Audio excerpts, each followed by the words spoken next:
Bonjour à tous et bienvenue à Droit des Réponses. Droit des Réponses, c'est votre magazine dominical sur Equinox Télévision qui fait le round-up des principaux sujets ayant retenu l'attention de la presse au cours de la semaine qui s'achève. Et cette semaine, la presse est beaucoup intéressée au séjour controversé de Paul Biya à Genève, pour reprendre les termes exacts du journal La Tribune de Genève.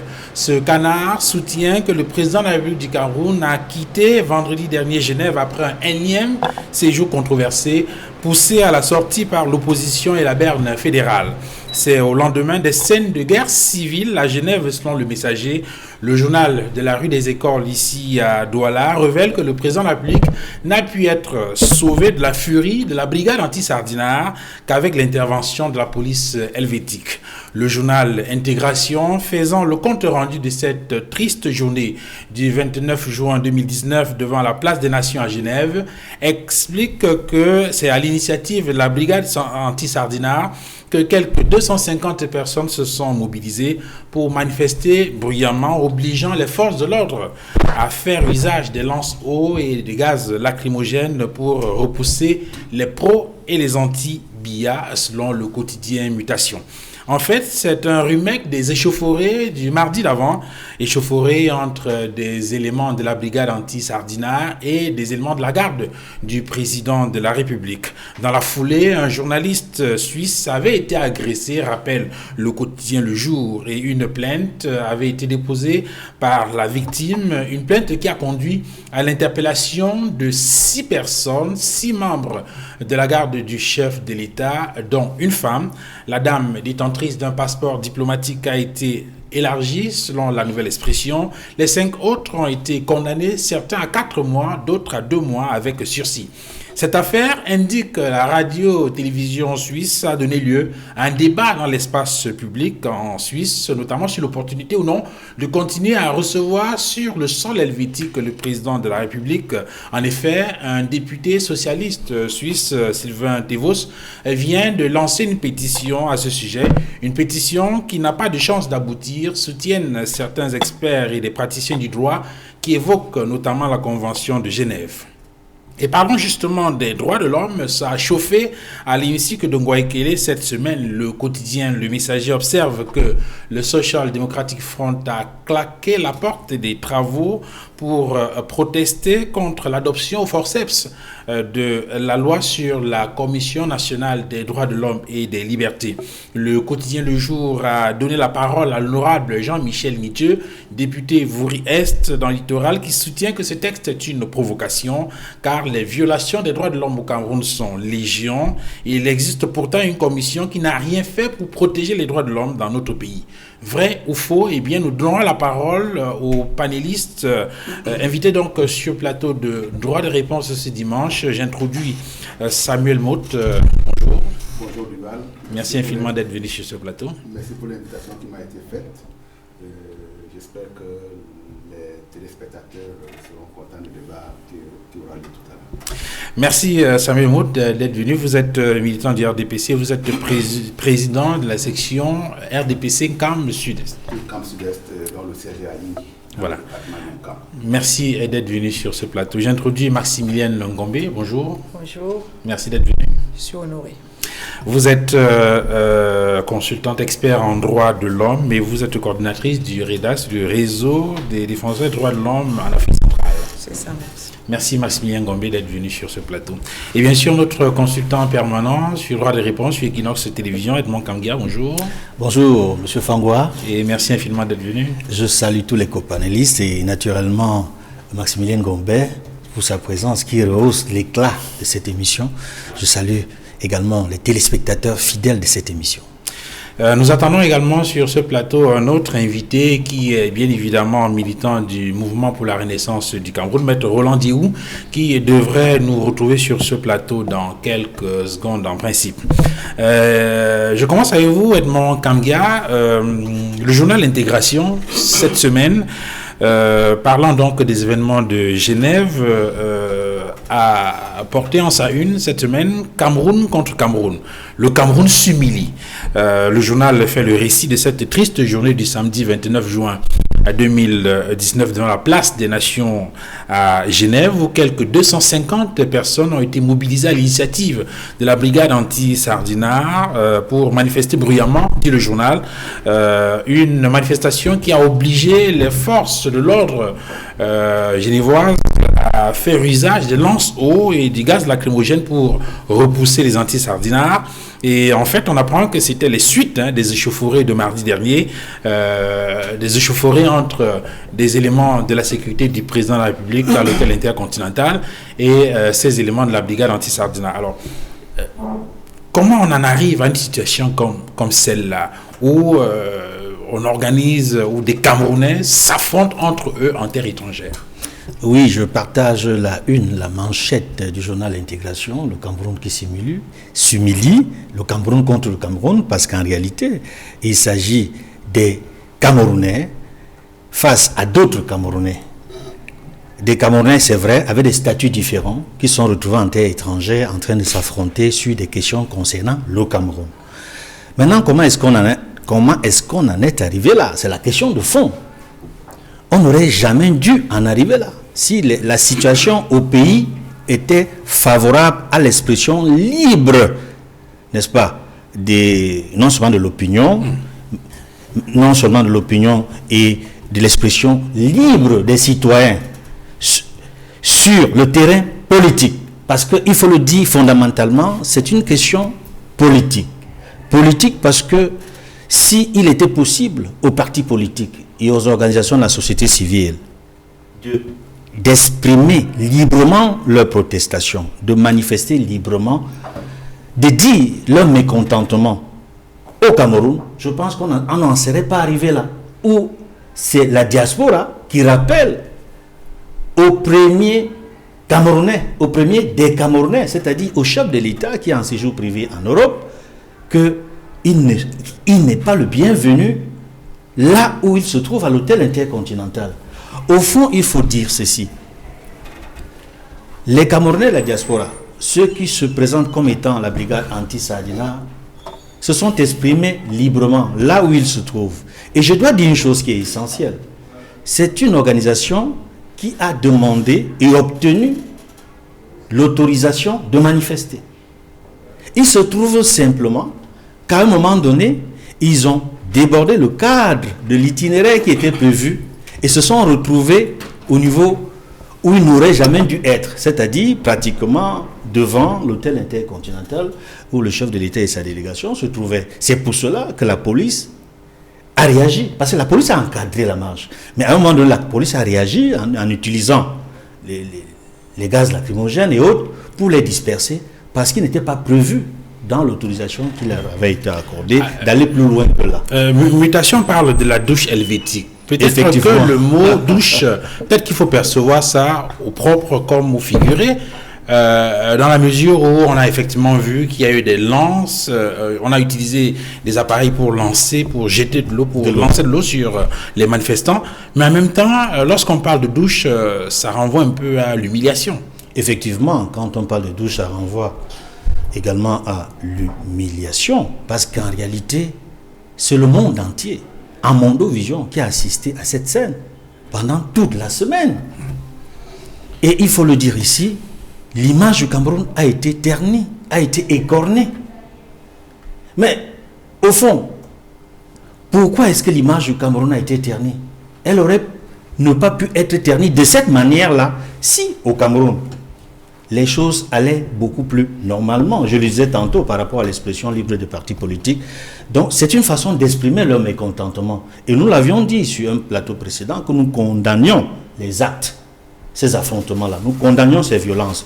Parce que... D'où qu'elles viennent. D'où qu'elles viennent. Nous condamnons ces violences-là, d'où qu'elles viennent. Et vous l'avez vu. La Suisse, d'ailleurs, a dû réagir lorsque un confrère suisse a été agressé par des éléments de la garde qui étaient là pour assurer la protection du chef de l'État. Et ils ont été entendus, ils ont été jugés et même condamnés. Et ça, il faut le dire, nous sommes dans un État démocratique, la Suisse. C'est dire que, de part et d'autre, il faut savoir se comporter dans un État là où on se trouve. C'est certains éléments sur lesquels nous reviendrons bien évidemment. Alors, Dieudonné Sabemout, quelles sont les leçons qu'il faut tirer au terme je veux dire, de cette visite, il faut rappeler que le président n'a plus qu'à regagner Yaoundé il y a quelques heures maintenant, au terme de ce séjour, présenté comme controversé par un certain nombre de canards, notamment des médias suisses. Au terme de cette visite, après toutes ces échauffourées, d'abord celle de mardi, ensuite ce qu'on a observé le samedi, il y a forcément des leçons qu'il faut tirer pour le Cameroun, non? Il y a des leçons qu'il faut tirer, des leçons que nous devons tirer pour nous-mêmes par rapport à l'image que nous voulons projeter sur la République qui est la nôtre. Il y a un certain nombre de leçons à tirer, notamment également par rapport à un certain nombre de déclarations qui sont faites ici ou là, notamment sur le respect des libertés individuelles.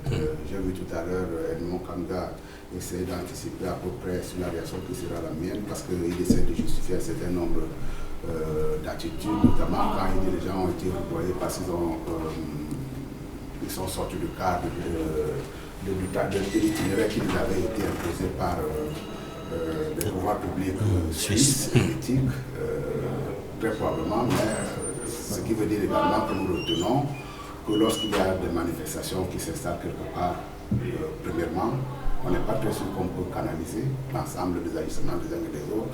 Et c'est pour ça que très souvent on est apporté à prendre des mesures préventives peut-être en interdisant dans un certain nombre de cas. Mais là également, on a vu que quand ça déborde, on peut renvoyer les gens qui sont en manifestation. Et quand vous prenez des organismes comme Greenpeace, je m'en suis amusé tout récemment, c'est déjà très souvent ils ont des manifestants professionnels qui savent que très souvent quand on va dans une manifestation comme celle-là, on peut être renvoyé. Vous avez utilisé un terme tout à l'heure qui est celui de l'humiliation. L'humiliation dans la vie.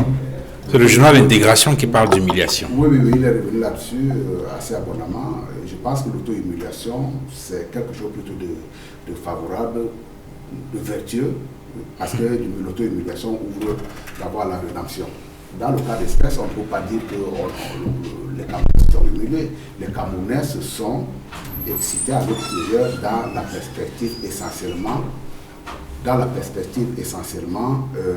de salir la République. Parce que lorsqu'il prend pour hypothèse que on ne peut pas... Lorsqu'il prend l'exemple que c'est parce qu'on n'a pas pu autoriser des manifestations sur le plan national et pour cette raison-là, les gens peuvent se défouler à l'extérieur, premièrement, ça me pose deux problèmes. Le premier problème, c'est de dire effectivement, vous voyez très bien que même lorsqu'on les a autorisés, même à l'extérieur, il y a toujours des débordements qui peuvent amener... Peut-être que vous devez vous rapprocher au micro parce que, pour qu'on vous entende nettement mieux. Voilà. Qui peut y avoir des débordements éventuels et que sur la base de ces débordements-là, on peut prendre des mesures d'anticipation de telle manière à pouvoir régler un certain nombre de choses. La deuxième chose également, il me semble que les gens se démènent aujourd'hui pour pouvoir faire la séparation des choses entre les manifestations qui ne sont pas autorisées. Alors, en attendant qu'on fait quelques ajustements techniques parce que votre micro aurait quelques soucis, on va peut-être donner la parole à Maximilien Ngombe. Maximilien Ngombe, on a observé tout ce qui s'est passé donc à Genève. Forêt, des Camerounais qui sont descendus dans la rue. On a même pas des affrontements entre les Antilles et les pro-BIA, avec à la clé ces réactions pas très favorables, notamment dans les médias suisses ou les médias occidentaux. Aujourd'hui, quelles sont les leçons qu'il faut tirer pour l'avenir? Merci. D'abord, il faut dire que le président de la République, qui est le premier Camerounais, sait très bien ce qui se passe au Cameroun. C'est-à-dire qu'on est sous 4 fronts là. Il y a depuis 2013 Boko Haram. Tout le monde a bien dit ici que bon, on a anéanti Boko Haram, mais on voit très bien qu'on n'en est pas là. Et puis il y a à l'est, n'est-ce pas, les coupeurs de route qui sèment, n'est-ce pas, tout ce que nous savons comme insécurité. Et puis nous avons le front nord-ouest-sud-ouest. Et puis il y a toute la tension qui est venue liée à la crise post-électorale. Tout à fait. Donc, ces 4 fronts-là, on n'a pas commencé à déblayer, n'est-ce pas, des chemins pour la sortie. À chaque fois, on anticipe sur des voies on sait très bien qu'elles vont arriver nulle part. Et donc, dans ce contexte-là, honnêtement, le président de la République devrait plutôt faire une sortie, pas tweeter, mais faire une sortie pour rassurer, n'est-ce pas, les Camerounais, et peut-être donner le cap pour dire, bon, voilà, je pense que depuis 2013, nous en subissons tous, et voilà ce qu'on va commencer à faire. Pas en disant, allez faire. D'ailleurs, il dit au Premier ministre, allez faire. Après, 2 jours plus tard, c'est le ministre de l'administration territoriale, à France 24, qui dit, on va discuter de tout, sauf de ceci. Donc, on voit bien qu'il y a un jeu qui se joue. Et pendant qu'il y a toute cette tension, qu'est-ce qu'il fait? Lui, il s'en va. Et il ne s'en va pas discrètement. C'est avec...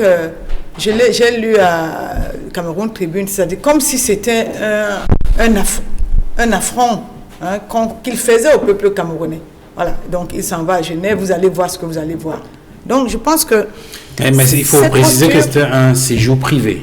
Oui, un séjour privé au public, c'est le chef de l'État qui, depuis plus de 7 ans, ne nous a pas très bien dit comment on va s'en sortir là. Voilà, donc privé au public, on avait besoin d'être rassuré ici. Donc quand il arrive là-bas, et on sait très bien depuis que la brigade anti-Sardinard avait commencé à faire un certain nombre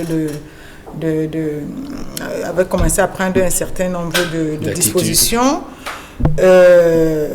au lieu que ceux qui l'accompagnent, n'est-ce pas, mettre en place des formes de dialogue même informels pour rencontrer au moins ce qu'on appelle, ou les dirigeants qu'on appelle anti-Sardinard, pour leur dire que bon, si peut-être vous avez des revendications, est-ce qu'on peut peut-être se voir avant votre manifestation? Non, ils s'en vont en Suisse comme pour aller en guerre dans un pays étranger. Alors qu'est-ce que vous voulez le résultat qui a été là, moi je n'étais pas surprise parce que c'est un résultat qui émane, n'est-ce pas, de l'attitude des gens qui vont en guerre dans un pays étranger. Maintenant, les leçons, c'est normal qu'on peut que déplorer et condamner ce qui s'est passé, parce que c'est quand même, d'ailleurs, ce qui se passe depuis un moment, parce que c'est quand même terrible, mais on attire quand même l'attention que ça fait longtemps que des organisations, par exemple la société civile, ont dit que ça va y arriver. Et on a été taxé de déstabilisation, de tout ce que vous voulez, et là, on voit bien que la déstabilisation vient même de nous-mêmes, y compris au plus haut niveau, parce que quand comment on les appelle, quand les gardes de corps d'un président de la République sont jugés, quand même condamnés, c'est pas la société civile, c'est quand même qu'ils ont posé un acte. Et là, ça nous renvoie aussi à quoi? Ça nous renvoie à l'expression d'un état de droit. Voilà, la Suisse, c'est un état de droit, d'accord? On vous a donné la liberté, c'est pas l'autorisation, moi je dirais pas l'autorisation, on vous a donné l'itinéraire de marché, vous avez débordé et nous ne sommes pas d'accord, on vous renvoie. D'accord, ça c'est un état. Sauf que les images qu'on a regardées donnent l'impression qu'effectivement on est dans un pays qui soit semblable à celui où effectivement les libertés sont opprimées. Non, pas du tout. Si vous laissez aller jusqu'au droit pour expliquer l'état de droit, donc cet itinéraire, vous n'en avez pas le droit. Et donc on vous fait reculer avec de l'eau lacrymogène. C'est normal, c'est ce qu'on utilise dans les États démocratiques, l'état de droit. On ne tire pas, on vous fait reculer parce que vous n'avez pas respecté votre propre parole. Ça c'est clair. Maintenant, la deuxième chose, c'est que un journaliste qui est molesté, si un journaliste est molesté, c'est plutôt le journaliste qui va se retrouver en prison avec la torture, et les gens qui auraient molesté seraient, n'est-ce pas, en liberté. Là, on voit bien qu'un état de droit aussi dit, avec une séparation de pouvoir claire, le journaliste ne vous a rien fait, il était là pour faire son travail, rien que son travail, pour rendre l'information. Vous n'avez pas le droit de toucher à ce journaliste-là. Donc, tout de suite, l'état de droit règne. Donc, ça nous donne aussi des leçons de comment, dans notre pays aussi, nous pouvons, n'est-ce pas, apprendre des autres. Quand il y a, n'est-ce pas, un affrontement, comment on doit faire la part des choses, comment on doit rendre justice aux uns et aux autres. Alors, Samuel Motte, vous étiez sur deux éléments, deux concepts à l'heure. D'abord sur ce que vous avez appelé vous-même l'auto-humiliation, et ensuite sur la question du respect des libertés et l'expression démocratique de façon globale. Je disais effectivement que ce qui s'est passé à Genève, c'est salissant pour la République, et je souhaiterais effectivement que ce genre de phénomène puisse pas se reproduire. Oui. Je vois très bien que Maximilien Ngombe Edmond Kamra essaie de trouver des parades à cela. Il n'y a pas de justification quand on a fait une bêtise. Transporter les problèmes camerounais en terre étrangère, c'est une bêtise. C'est une bêtise. Maximilien, si vous revendiquez la liberté d'expression, il faut également l'accorder au minimum au président de la République qui a également une liberté d'aller et venir. Donc vous ne pouvez pas dire qu'il était totalement insensé qu'il puisse se rendre en Suisse. Il a le droit effectivement également de se déplacer. Et dans ce qui se passe, effectivement, retenons bien les leçons. J'entends ici des condamnations à géométrie variable, qui consistent à dire effectivement que lorsqu'on a roudoyé des manifestants en territoire étranger, on peut commencer à justifier en disant qu'on a utilisé que les lance-eau et on a utilisé que des gaz lacrymogènes. En ce qui concerne les manifestations totalement en terre camerounaise, je n'ai jamais entendu qu'on a utilisé quelque chose qui soit différent de cela. Bien entendu, effectivement, on a utilisé des balles, mais également ça fait partie du protocole. Pas des balles, des armes non létales, ça fait partie des protocoles de manifestation et il ne faut pas également qu'on ait l'énumération sélective. Là, aujourd'hui, les Suisses ont utilisé, on va le rentrer dans notre vocabulaire des manifestants au Cameroun. On considère aujourd'hui que lorsqu'on a utilisé des lance-eau, on peut considérer que c'est conventionnel. On peut également considérer qu'à partir d'aujourd'hui, que lorsqu'on a utilisé les gaz lacrymogènes, on peut également considérer que ça fait partie de protocoles d'intervention dans le cadre d'une manifestation publique. On va avancer. La prochaine fois, effectivement, je prierai également que l'on nous sorte ces balles en caoutchouc là pour pouvoir disperser des manifestants. À ce moment-là, je crois que la panoplie, elle sera complète. Mais je dis tout simplement, le simple fait effectivement que là, les gens aient débordé de leur itinéraire, ça montre à quel point on ne peut pas leur faire confiance dans le cas des déclarations qu'ils font. Et lorsque dans le territoire camerounais, on a pris un certain nombre de mesures conservatoires, c'est effectivement en se référant à ce type d'attitude. J'insiste sur le fait que nous sommes là pour promouvoir les libertés individuelles. Nous sommes là pour promouvoir une société pacifique. Mais les libertés individuelles ne supposent pas ou alors ne préfigurent pas d'une liberté à l'insurrection. Lorsque les gens de la base sont dans cette dynamique-là, et il ne peut pas avoir une différenciation entre ce que la base fait sur le plan étranger, ce qu'on fait, le MRC fait sur le plan local. Lorsqu'on est dans cette dynamique-là, on est dans une dynamique insurrectionnelle. Et les droits de l'homme, tels qu'ils fonctionnent partout ailleurs dans les États démocratiques, là également, ça partit de l'humiliation que de dire que dans la République dans laquelle nous vivons aujourd'hui, on n'est pas dans un environnement démocratique. Il faut assumer là, un certain nombre de thèmes, logiquement, quand on les avance. Nous sommes bien dans une République et en ce qui concerne le fonctionnement démocratique, chacun peut l'apprécier à sa manière, mais il serait également bien qu'on soit convenant à utiliser un certain nombre de termes. Samuel Mott, sur cette question, il y a certains estiment que à travers les mouvements qu'on a observés à Genève, le Cameroun a exporté sa barbarie. Ils prennent deux éléments. Ils prennent deux éléments. Ils prennent deux éléments. Le premier élément, c'est le non-respect par les manifestants des termes de référence de l'autorisation. Ce qui voudrait dire qu'au Cameroun, les manifestants sont barbares. À ce stade-là, les manifestations sont barbares. En prenant le cas de certaines personnes qui organisent des manifestations et qui décident d'organiser, bien qu'elles soient interdites par les autorités. Ça, c'est le premier élément. Le deuxième élément, c'est l'agression contre ce journaliste suisse, une agression donc qui est attribuée aux éléments de la garde de la sécurité du président de la République. Et on a souvent l'habitude de le voir au Cameroun. Il y a des journalistes qui, dans l'exercice de leurs fonctions, sont agressés. Ces éléments ont amené certains donc à conclure que le Cameroun a exporté sa barbarie. Est-ce que c'est votre avis? Non, effectivement, je voulais effectivement répondre là-dessus pour pouvoir dire, si vous êtes d'accord avec moi que se comporter tel que les Camerounais manifestants sont comportés en Suisse, c'est une forme de barbarie, vous pouvez effectivement donc admettre que ce genre de manifestation sur le sol camerounais également doit être condamné, qualifié de la même façon. En ce qui concerne les agressions, vous savez, n'est pas là également la mémoire sélective. Lorsque la veille ou quelques jours avant, les gens s'introduisent, font une instruction non déclarée à le terrain continental qui dégénère dans une bagarre dans laquelle est impliqué effectivement ce journaliste-là, c'est une forme de barbarie, monsieur. le chef de l'État a le droit à une protection. Le chef de l'État doit être protégé où qu'il soit. Bien entendu, nous prenons acte du fait que la démocratie, là également, et la République a fonctionné. Les gens qui se sont livrés à ça parce qu'il y a eu des coups et des blessures, ils ont été condamnés pour cela. On les a défendus dans le cadre de la loi et nous avons pris acte de la condamnation. Mais je voudrais insister sur quelque chose parce que le rendez-vous, j'aurais souhaité qu'il soit là. Généralement, quand il commence à rabâcher, à donner un certain nombre de règlements que le Cameroun a adoptés qui ne sont pas d'application chez nous parce que nous ne sommes pas dans un état de droit, je voudrais souligner premièrement que l'ensemble des textes sur lesquels on veut s'appuyer très souvent pour pouvoir dire que nous ne sommes pas dans l'état de droit sont intégrés dans notre corpus, notamment en ce qui concerne le corpus constitutionnel. Et nulle part au Cameroun, depuis que cette constitution existe, il n'y a aucune loi au Cameroun qui n'a été frappée d'inconstitutionnalité. On dit qu'une loi est inconstitutionnelle, non pas parce qu'elle nous dérange, mais on dit qu'elle est inconstitutionnelle sur un prisme, deux éléments. Le premier élément, c'est la liberté, la mise en marche des libertés individuelles. Le deuxième élément que l'on prend pour pouvoir dire qu'une loi est inconstitutionnelle, c'est par exemple quand il remet en cause la séparation des pouvoirs.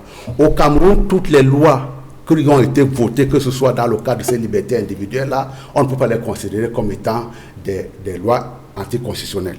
Et je voudrais apporter également, parce que là aussi, on les cite à tort et à travers, si vous prenez par exemple l'article 29 de la Déclaration universelle des droits de l'homme, vous voyez très bien que la liberté individuelle dont on fait référence ici aussi ou là, à tort et à travers, comporte elle-même des limitations. L'article 29 dit devoir individuel. Lorsque vous avez un devoir, c'est une forme de limitation de votre liberté. Et cet article-là dit devoir individuel, limitation des droits et des libertés. Elle vous dit effectivement, dans l'exercice de ces droits et dans la jouissance de ces libertés, chacun n'est soumis qu'aux limitations établies par la loi exclusivement en vue d'assurer la reconnaissance et le respect des droits. Ce qui veut dire qu'il y a une liberté à cela. Et donc, lorsqu'effectivement, on vous a dit dans le cadre d'une manifestation, vous ne pouvez pas manifester parce qu'il y a une loi parlant de ces libertés individuelles qui l'interdit, vous devez vous en tenir. Et vous n'avez pas le droit de déborder. Et autrement dit, quand vous débordez, je considère que j'ai été humilié de voir effectivement que des concitoyens peuvent être roudoyés de cette façon-là où ils ont été roudoyés en Suisse. Mais quand vous parlez d'enseignement, parce que les Camerounais ont tendance à vendre du vent, vous devez savoir que lorsqu'on organise une manifestation, premièrement, il peut y avoir des débordements. Deuxièmement, les manifestations peuvent être roudoyées. Et ce serait totalement irresponsable de dire aux Camerounais, il y a un pays au monde, il y a un univers au monde, où généralement on peut se lever pour pouvoir faire tout ce qu'on a envie de faire. Autrement dit, on serait là en train de cautionner une liberté à l'insurrection. Et la liberté à l'insurrection, on voit très bien que ça peut donner. Pour conclure là-dedans, la Déclaration universelle des droits de l'homme, elle a été initiée juste après qu'on ait exécuté le droit en France. Après une insurrection dont nous connaissons les conséquences aujourd'hui. On pourrait bien s'attendre à ce que, oui, Maximilien, on pouvait bien s'attendre à ce qu'on dise, à partir du moment où il y a une insurrection quelque part, on a remis en cause tout l'ensemble des institutions, on peut tout se permettre. Et c'est à l'intérieur de la même déclaration, le texte que je vous ai dit tout à l'heure, quand les gens se sont apaisés, se sont dit effectivement, on peut avoir des droits à revendiquer, on peut avoir une liberté à exercer, mais il faudrait bien qu'on mette un certain nombre de garde-fous pour que ça ne déborde pas dans tous les sens. On aura certainement l'occasion de revenir sur ce sujet-là, puisqu'on a effectivement un thème en rapport avec la Commission nationale des droits de l'homme et des libertés. Le sujet a été évoqué cette semaine par la presse, notamment le quotidien Le Jour, encore le quotidien Le Messager, qui ont donné la parole à un certain nombre de députés, des députés du SDF, qui ont donc claqué la porte de l'hémicycle, estimant que cette loi ou ce texte n'a pas sa raison d'être. On reviendra là-dessus pour évoquer justement le fonctionnement et la structure de cette commission. Alors, Maximilien Ngombe, je observais pendant que Samuel Mout développait, vous sembliez ne pas être d'accord sur un certain nombre d'éléments. Il va de soi, non, que lorsqu'on parle de liberté, cette liberté... Non, permettez que je termine. Il va de soi que lorsqu'on parle de liberté, la liberté a quand même des limites, et c'est justement parce qu'il y a des limites que cette liberté peut être exprimée par les uns et les autres, non? Très bien. Je me réjouis toujours quand des gens font des lectures sélectives, d'accord? Parce que ce qui n'est pas bien aujourd'hui, c'est que ça nous arrange tous de venir faire des lectures sélectives Seulement, l'opinion et puis les téléspectateurs, ça ne nous honore pas parce que ce n'est pas de ça qu'il est question.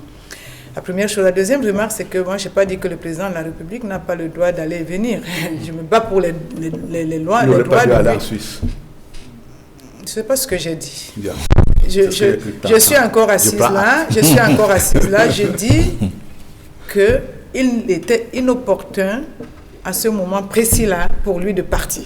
Et je pèse bien mes mots. Et je peux les défendre partout où je suis.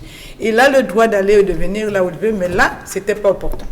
Je l'ai démontré. C'est une forme de limitation de liberté. Ce n'est pas une forme de limitation. Le droit d'opportunité, c'est une forme de liberté. C'est une citoyenne qui parle au président de la République et c'est aussi une association parce que je suis avec le peuple, je sais un peu ce que le peuple veut.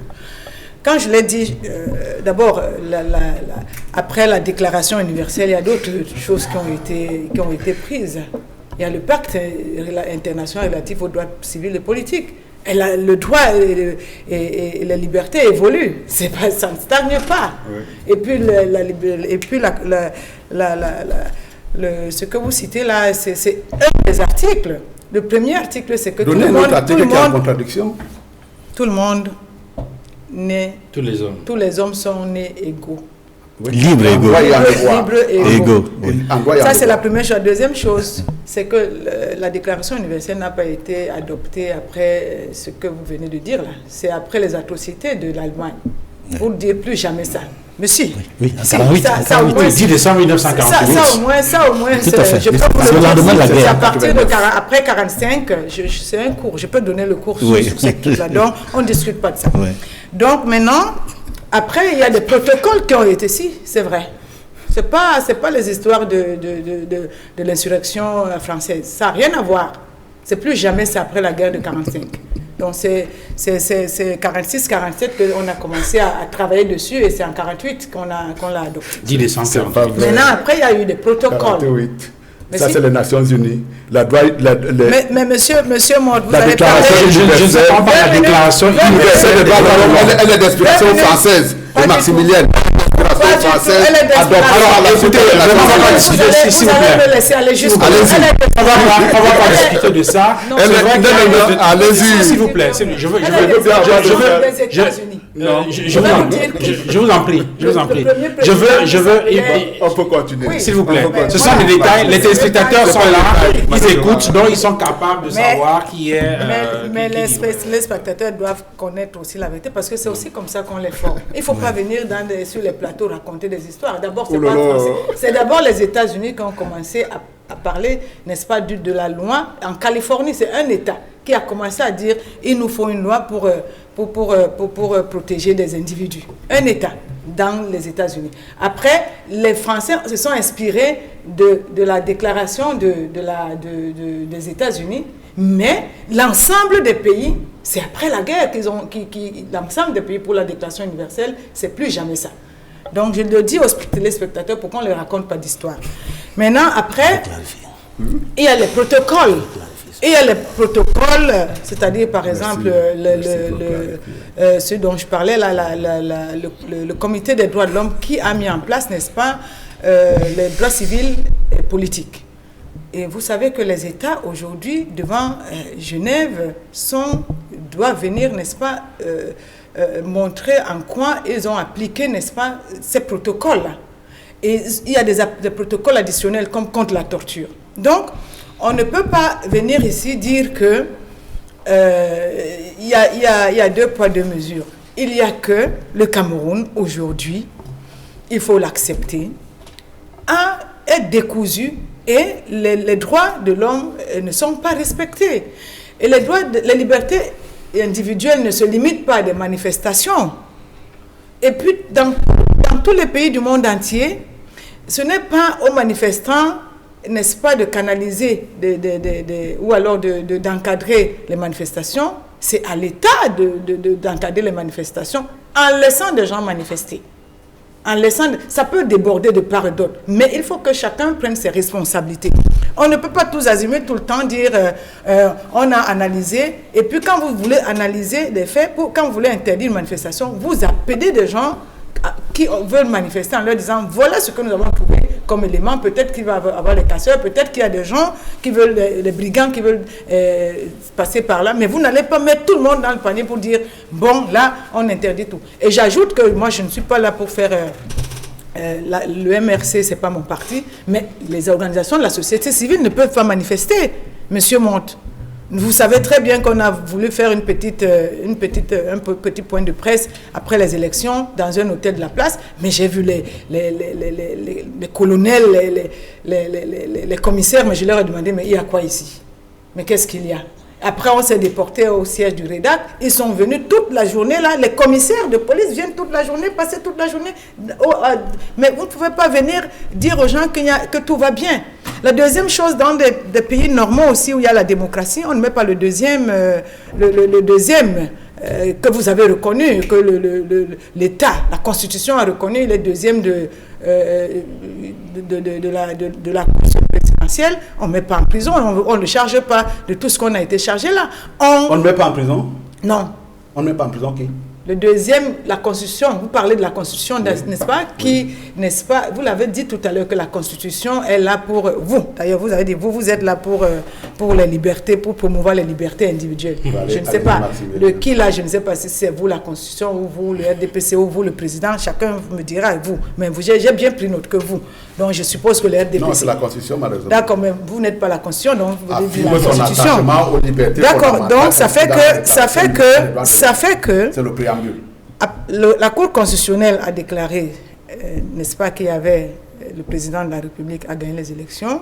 Et qu'il y avait une deuxième et que en prison. Vous pouvez me permettre, quand vous parlez, vous voyez comment les gens sont tranquilles. C'est aussi ça le respect des uns et des autres. Voilà. Et puis après, la Cour constitutionnelle a déclaré M. Kamto deuxième, c'est ce que j'ai vu, c'est ce que j'ai à modo visio. Et donc, si M. Kamto conteste les élections, c'est son droit le plus absolu. C'est son droit le plus absolu. Pacifiquement, c'est son droit le plus absolu. Ce n'est pas normal dans un état de droit que pacifiquement, quelqu'un qui conteste des élections, qui se retrouve devant le tribunal militaire.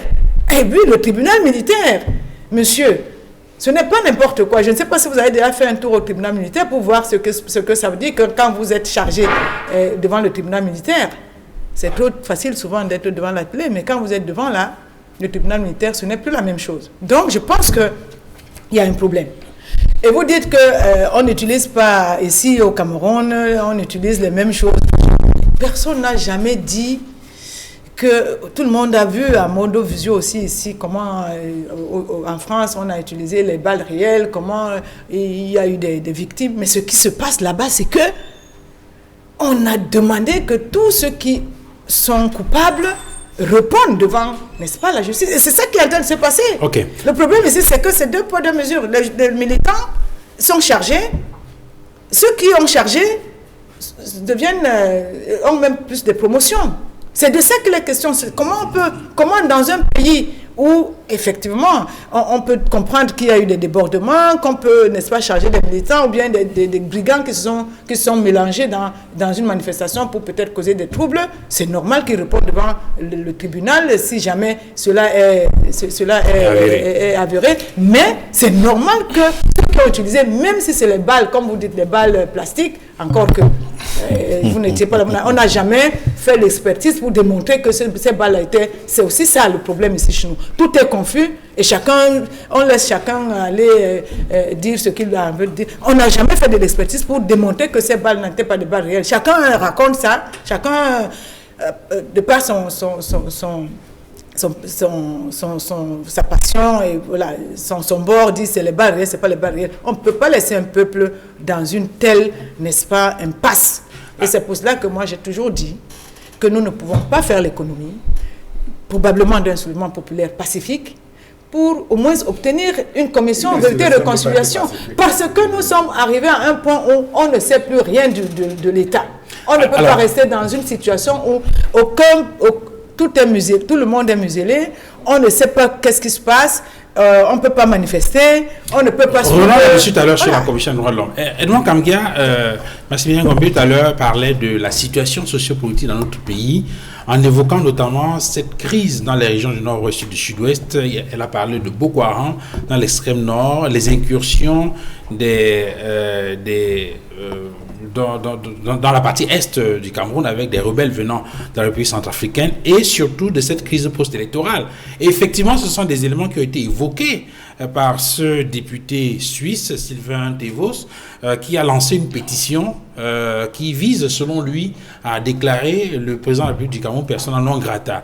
En Suisse, il dit qu'il ne comprend pas comment, malgré toute cette situation-là, le président de la République du Cameroun vient dépenser beaucoup de millions de francs CFA à Genève chaque année et en même temps le deuxième déclaré à l'élection présidentielle d'octobre 2018 se trouve en prison. Il estime, ce sont les mots qu'il a utilisés, que le président du Cameroun commence à être un facteur de trouble. Ce sont les mots exacts qu'il a utilisés. Et a donc lancé la pétition pour qu'effectivement il ne soit plus reçu en terre genevoise. Est-ce que c'est une lecture de votre point de vue qui est compréhensible, est-ce que c'est une pétition qui peut porter?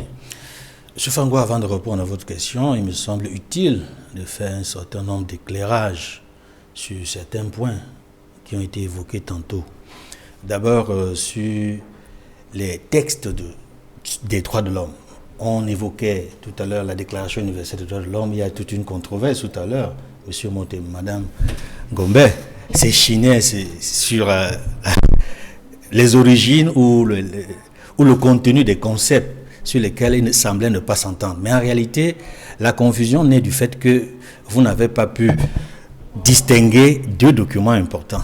C'est-à-dire, avant la Déclaration universelle des droits de l'homme, il y a la Déclaration des droits et devoirs du citoyen qui a été qui est issue de la Révolution française. 1789. En réalité, le document d'inspiration française dont voulait parler M. Mott, c'est de ça qu'il est question. Par contre, la Déclaration universelle des droits de l'homme, c'est le 10 décembre 1948. Tout à fait. C'est au lendemain de la Seconde Guerre mondiale. Voilà, cette précision est faite. Cette précision était importante pour que l'on sache que ce que vous dites, c'est-à-dire il ne s'agit pas du même texte. Oui, tout à fait. Monsieur Mott parle en fait de la déclaration de 1789, pendant que Mme Gombe parle du texte de la Déclaration universelle des droits de l'homme du 10 décembre 1948. Donc c'est inspiré du premier texte. Ok, très bien. Le deuxième tout ce texte qu'il disait vient améliorer fondamentalement. Alors on ne va pas revenir sur cette question. Je crois que les téléspectateurs suite aux guerres mondiales, il faut le dire. Il y a eu la guerre de 14-18, il y a eu la guerre de 39-45. Nous sommes parfaitement d'accord. Qui ont aidé pour qu'il n'y ait plus les guerres horribles dans le monde, pour qu'il y ait la paix et la sécurité internationale. Il fallait canaliser un document qui consacre les droits universels. C'est pour cela qu'il y a eu la déclaration du 10 décembre 1948. C'était important cette clarification. Il y a une deuxième clarification à faire. C'est au sujet de l'utilisation des balles. Monsieur Mott, vous parliez de l'utilisation des balles. Vous avez dit non létales, enfin le ministre avait parlé de balles non létales. Dans l'encadrement des manifestations, je voudrais préciser qu'en Suisse, les policiers n'ont pas utilisé les balles. Ils ont utilisé de l'eau, ils ont utilisé les gaz lacrymogènes, mais ils n'ont jamais utilisé les balles, comme on l'a vu au Cameroun le 26 janvier 2019. S'il vous plaît, monsieur Mott, je peux développer. Vous aurez l'occasion de prendre la parole. Je le dis avec autant de certitude que quand il faut tirer les leçons de ce qui s'est passé à Genève, par rapport à ce qui se passe au Cameroun, il faut distinguer un certain nombre de choses. Là-bas, on n'a pas utilisé les balles. Et je reprécise que la loi sur le maintien de l'ordre au Cameroun interdit l'usage des armes à feu pour couvrir les manifestations publiques. Il dit la loi de 1990 interdit l'usage des armes à feu. Or, ça a été utilisé. On a tiré des balles sur des citoyens qui se retrouvent aujourd'hui, curieusement, en prison. Et ça, c'est une violation flagrante des droits de l'homme. C'est-à-dire, quand quelqu'un est dans une situation comme celle-là, là où on doit la retrouver, c'est dans les hôpitaux. Ce n'est pas en prison du tout. Ça, c'est des pressions qu'il faut apporter. Pour dire qu'en réalité, il faut distinguer l'encadrement des manifestations en Europe en général et ensuite en particulier, et celles qui se déroulent au Cameroun, où c'est pratiquement... Monsieur Mott, vous faites l'apologie de la répression. Non. La loi même. Je vous dis que la loi camerounaise a été violée le 26 janvier. sur l'usage, sur le maintien de l'ordre public. Je vous le dis. Vous pouvez le lire, ce texte. C'est interdit l'usage des armes à feu. On l'a fait au Cameroun. Et ce n'est pas normal. Maintenant, pour répondre à votre question, M. Fangwa, ce député suisse, sur la base d'un certain nombre d'informations, estime qu'il faudrait peut-être que les autorités de son pays déclarent le chef de l'État camerounais persona non grata. Je veux vous dire, il est dans son rôle. Il appartient certainement à un parti politique qui a son idéologie et qui a sa façon de percevoir les relations entre son pays et les pays amis, comme celui du Cameroun. On ne peut pas le faire. Ça dit que d'emblée, un reproche. Parce qu'il est dans son rôle, en tant que député de son pays. Mais maintenant, sauf que... Et sans vous interrompre, il semble justement que cela a inspiré des plaintes qui auraient été portées par des populations de sa localité après l'utilisation du gaz lacrymogène. Ce samedi-là, on a parlé des populations alentours qui ont été étouffées et qui se sont rendus compte effectivement que c'était à la suite des manifestations qui étaient organisées par des Camerounais qui étaient venus de l'extérieur ou d'ailleurs pour protester contre la présence à l'hôtel intercontinental du président de la République. Et donc, de son point de vue, on ne peut pas continuer à recevoir sur la terre helvétique un président de la République dont la présence est un facteur de trouble pour la ville de Genève. Je vous comprends, M. Fangwa. Ça va certainement donner lieu à des débats dans la presse suisse. Ça va peut-être donner lieu à un débat au niveau du Parlement suisse. Et c'est important pour le débat. On ne peut pas refuser un tel débat. Mais il s'agit d'abord et surtout, quand on parle de persona non grata, de relations d'État à État, c'est-à-dire du Cameroun dans ses relations avec la Suisse. Et la décision ne peut pas venir d'un député. La décision viendra des autorités des deux pays. Ça se gère d'État à État. Maintenant, il faut le dire et le souligner avec force. Un chef d'État jouit d'une certaine immunité. Lorsqu'il se déplace d'un pays à un autre. C'est vrai qu'il existe dans la nomenclature des voyages et des déplacements de chefs d'État un certain protocole. Il y a les visites privées, les visites officielles et les visites d'État.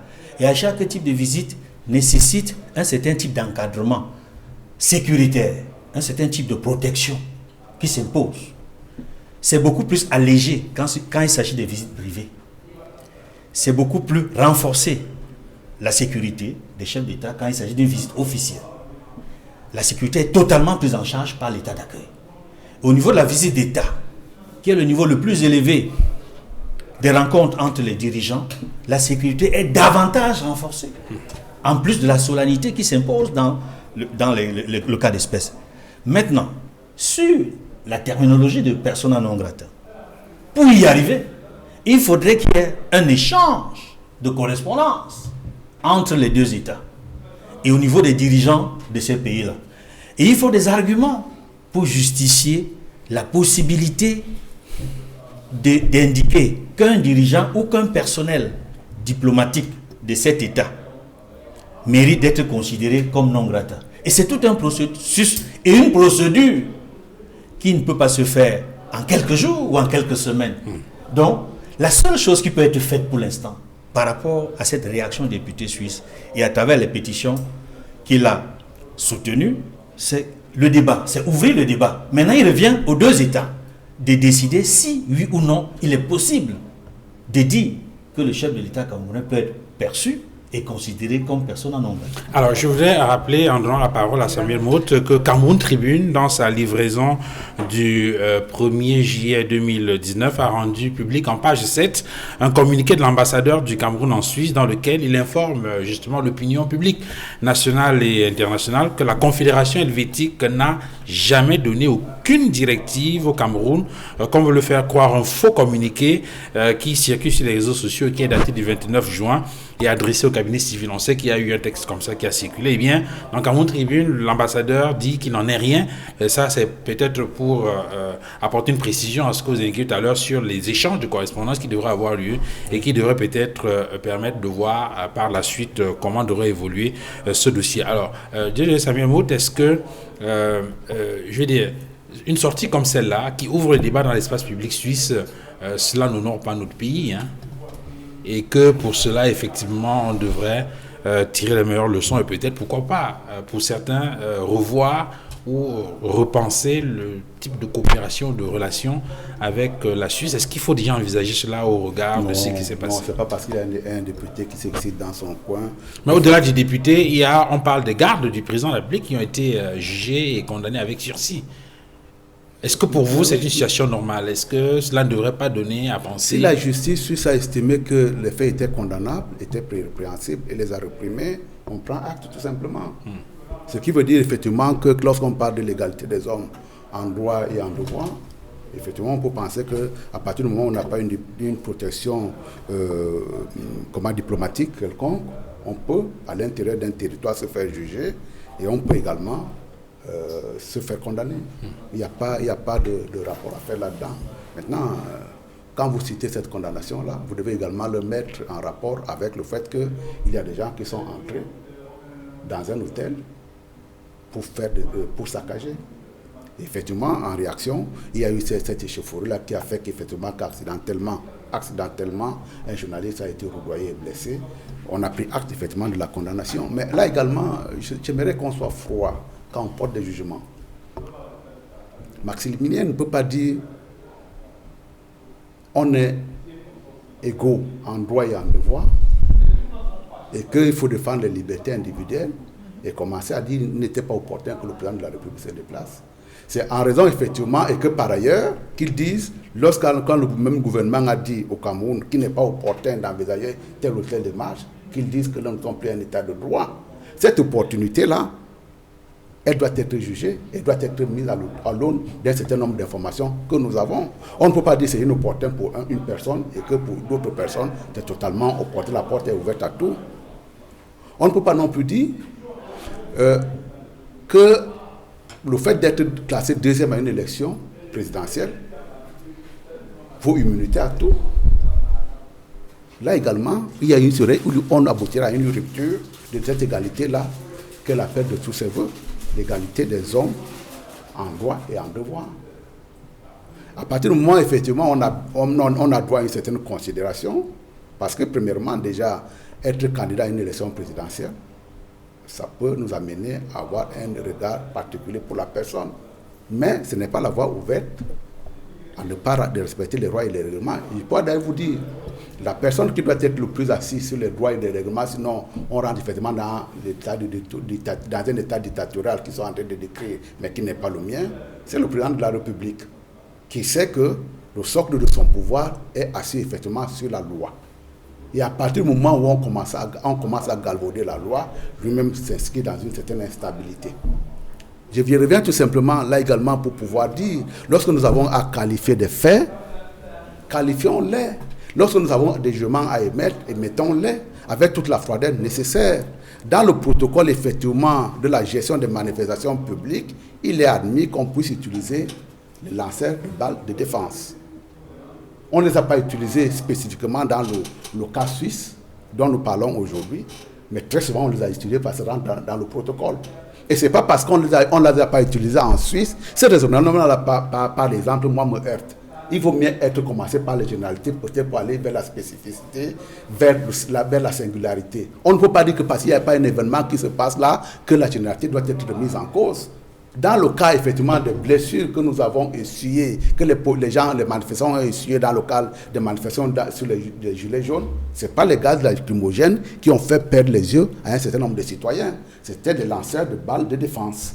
Et dans ce cadre-là, si on utilise les lanceurs de balles de défense, alors que le protocole le permet, parce qu'effectivement on ne voudrait pas qu'il y ait trouble. Mais sauf que là, ils sont devant la justice, hein. Ils sont là devant la justice parce que c'est également du droit. Parce que là également, on est dans également, dans le cas du Cameroun, dans le cas du Cameroun, quand vous dites qu'on est dans la justice, premièrement, il faudra qu'on identifie la personne qui a lancé la balle en question.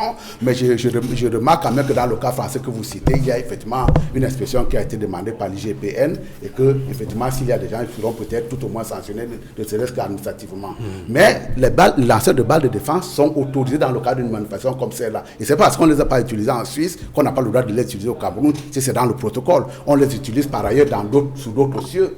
C'est dans le protocole. Et vous voyez très bien, vous verrez très bien, à partir du moment où c'est dans le protocole qu'on les a utilisés sans l'intention de blesser, on peut également admettre que la seule sanction qu'on peut envisager sera peut-être une sanction disciplinaire pour n'avoir peut-être pas respecté les consignes. Mais si les consignes sont respectées, l'agent, il est couvert par cela. Arrêtons. Nous voulons quoi? Et Maximilienne, qui a la franchise effectivement de dire ce qu'elle pense, elle dit, ce serait bien qu'on ait une insurrection pacifique au Cameroun. Maximilienne n'a pas d'insurrection pacifique.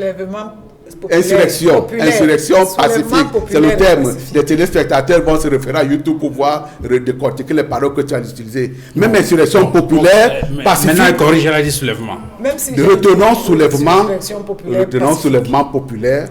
Oui. Il n'a aucun moyen pour pouvoir garantir le caractère passif d'un soulèvement.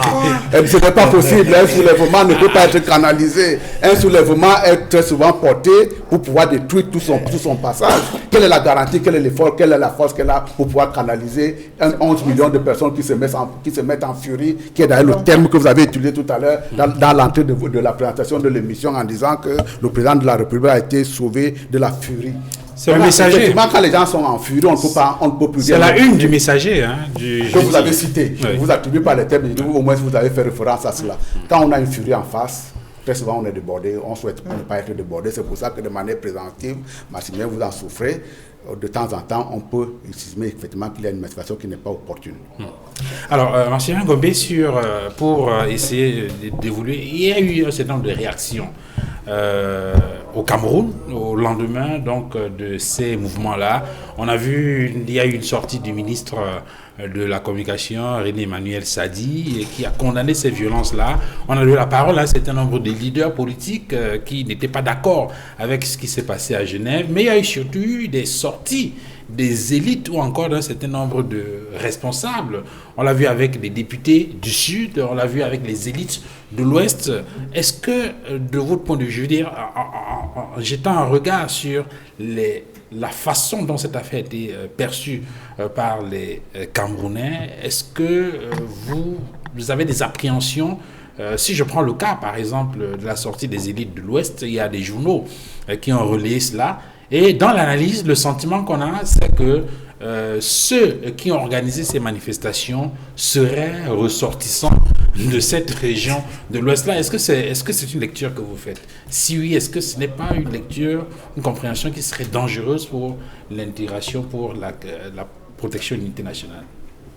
Merci. Je voulais d'abord dire à M. Mott qu'il ne faudrait pas prêter des mots ou des expressions aux gens. On est assez adultes pour répondre. Très bien. Je continue à dire que c'était inopportun le départ du président de la République. Alors, ne mêlez pas ça dans ce qui vous arrange. Et j'ai dit pourquoi. J'ai planté le décor avec tout ce qui se passe au Cameroun. Le contexte. Et ce contexte-là, pour moi, le président, c'était inopportun. Je peux me permettre. Donc, il faut... Non, vous n'allez pas vous permettre. S'il vous plaît. S'il vous plaît. Donc, vous n'allez pas prendre un petit... pour démontrer aux téléspectateurs, je ne sais pas quoi. Il est inopportun pour le président, suisse ou pas suisse, ça peut être demain. En dehors, n'est-ce pas, par exemple, des sorties officielles, l'Union africaine, il est inopportun pour le président de la République aujourd'hui, sans donner le cap de comment on va s'en sortir, de partir, en sachant très bien comment cette situation est vue au niveau de la diaspora. Ça fait depuis au moins 6 mois ou 7 mois que la diaspora est excitée. Le président le sait. Il a tout pour le savoir. Et d'ailleurs, sans vous interrompre, il faut rappeler que lorsque cette visite du chef de l'État a été annoncée en fin de semaine dernière, il y a eu un certain nombre d'activistes, notamment appartenant à cette brigade anti-Sardina, qui ont posté sur leur page Facebook, je peux citer ici Brice Nietzsche, qui a indiqué que, bon voilà, maintenant que le président de la République a décidé de venir défier la basse en Europe, eh bien... Mais ce que vous faites là, c'est très grave. Oui, non. Non, les journaux... Attendez, non, permettez que je termine, s'il vous plaît. Oui. Permettez que je termine. Parce que Maximilien parle du contexte. Oui. Et je parle donc de ce contexte pour vous rappeler justement que quand vous parcourez les journaux, je prends le cas de mutation de lundi dernier. Non. Mutation de vendredi dernier. Oui. Ou encore le jour où il y a 2 ou 3 journaux qui ont révélé ça et qui ont indiqué de façon claire que le président de la République, lorsqu'il a annoncé son voyage à l'étranger, il y a eu effectivement ces éléments de la brigade anti-Sardina qui ont... annoncé sur leur page Facebook que ce serait une visite qui serait assez compliquée dans la mesure où ils considèrent que le président de la République est venu les défier en Europe. La deuxième chose, c'est moi qui ai la parole. La deuxième chose, c'est... si peut dire en 10 secondes et puis 10 secondes. Oui. Pourquoi vous estimez que c'est dangereux? C'est dangereux parce que le monde que vous êtes en train de décrire là devient plus dangereux que le monde dans lequel moi je vis. Il vaut mieux que dans une république, que ce soit une instance qui réglemente la vie en société, que ça devienne des problèmes d'individus. Si ça devient un problème d'individus, à ce moment-là, on tombe dans la jungle. Une institution reconnue par la République peut vous priver d'un certain nombre de droits. Parce que la loi lui confère cette autorité-là de restreindre votre liberté. C'est le cas effectivement de l'ensemble des lois sur les manifestations publiques où on vous dit, à un moment donné, vous pouvez être amené à vous référer à une personne. Okay. Dans ce que vous êtes en train de me dire là, vous me dites, effectivement, nous sommes dans un climat de liberté, dans une république de liberté, dans une nation de liberté, mais le président de la République, parce qu'il est menacé par des individus, peut avoir sa liberté restreinte. C'est ça que vous êtes en train de me dire. Et Maximilien ne peut pas dire, quand le préfet, le sous-préfet dit, il n'est pas opportun de marcher, il est en train de mettre en mal les libertés publiques et revenir quelques secondes après pour pouvoir dire, lorsque le président de la République a envie de se déplacer, des individus peuvent lui intimer l'ordre de ne pas le faire. Il faut savoir qu'est-ce qu'on dit. Et dans la République, effectivement, il vaut mieux se référer à des instances. Si chacun devient une instance, à ce moment-là... on a bien compris. Terminé. Alors, cet amalgame-là... Ce n'est pas d'amalgame. Cet amalgame-là, c'est vraiment honteux. Alors, vous n'allez pas être plus président que le président de la République. Honnêtement, là, ça commence... Le sous-préfet, vous mélangez tout. Je continue à dire que pour moi, le voyage du président de la République était inopportun, selon le contexte, parce qu'il est le premier président. Je ne vais pas mettre le président et le sous-préfet sur le même plateau. D'accord? Parce que Monsieur Monte. Allez-y. Parce que le sous-préfet, qui interdit une manifestation, sans même prendre... parce qu'il fait du zèle, parce qu'il veut aussi être peut-être nommé ministre demain, parce qu'on sait comment ça fonctionne, n'a rien à voir avec le président qui a tous les dossiers du pays depuis 2014 au moins, et qui sait que ça s'est plutôt accentué sur le plan d'insécurité et sur le plan d'un vivre ensemble. Il le sait. À moins que vous ne me disiez que le président de la République n'a plus de dossier, alors ça c'est très grave. Donc, moi je pars sur le postulat qu'il sait, il a le dossier. Non, c'est vous qui nous baladez, vous n'allez pas nous balader. Donc, c'était inopportun.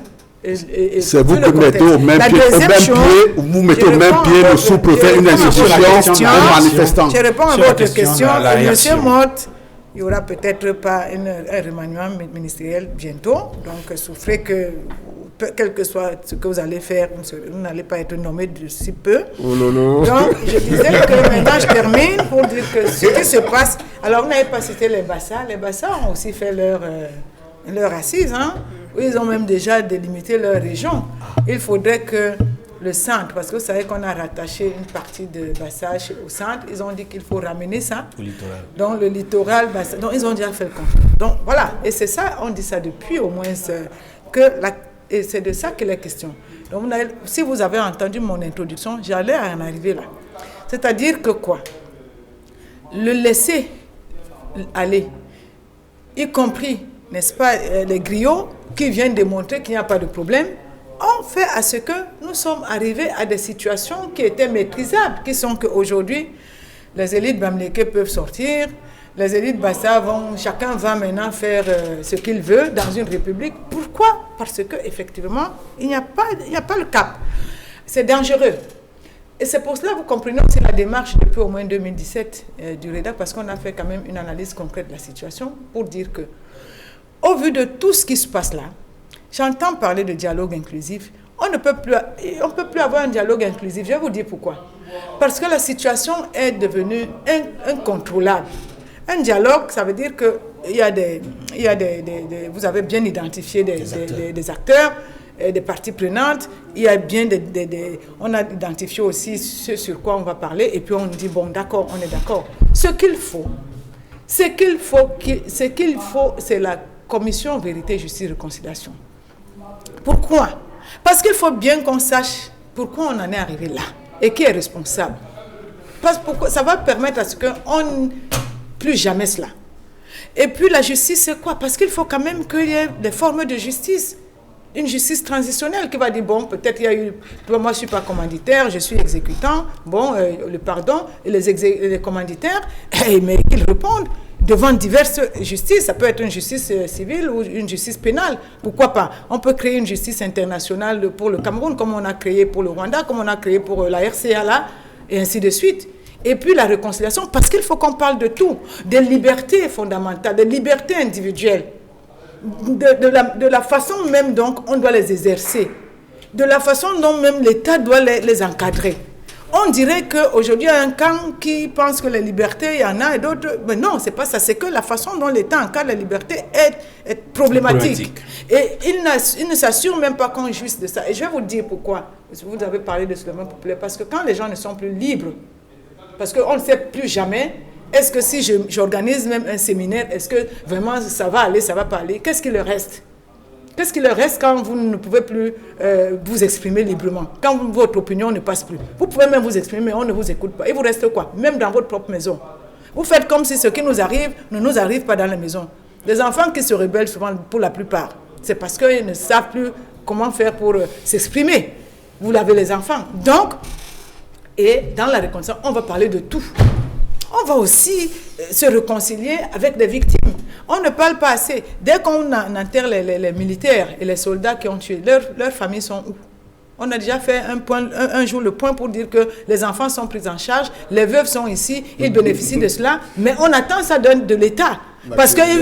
Non, mais là, on ne blague pas là, on parle sérieusement. Et donc, parce que vous êtes toujours en train de dire, on condamne les sécessionnistes, on tue les militaires. Mais dès qu'on finit de les enterrer, on fait quoi des veuves?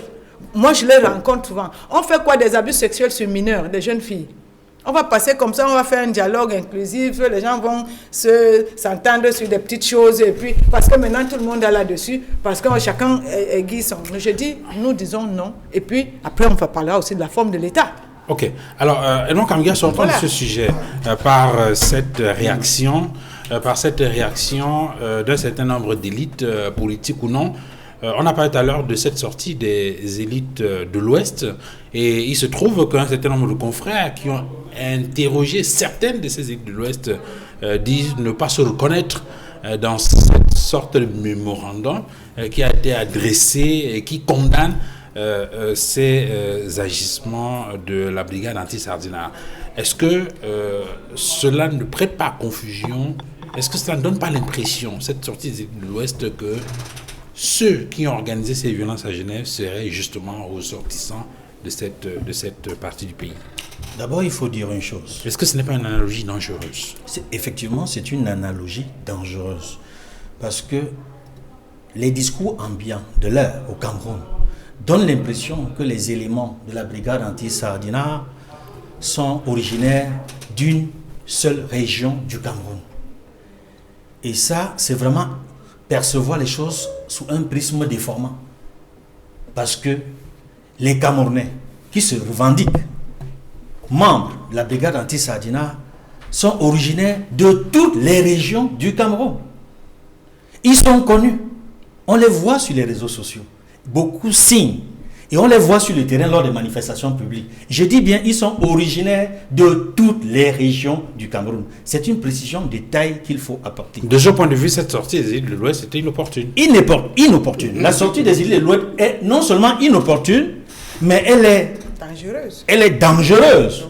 Non, parce que aussi, il faut l'ajouter, les signataires, ceux qui sont présumés l'avoir signé, ne sont pas effectivement ceux qui l'ont signé. On a ajouté des noms des personnes qui n'ont rien à voir avec le contenu du message.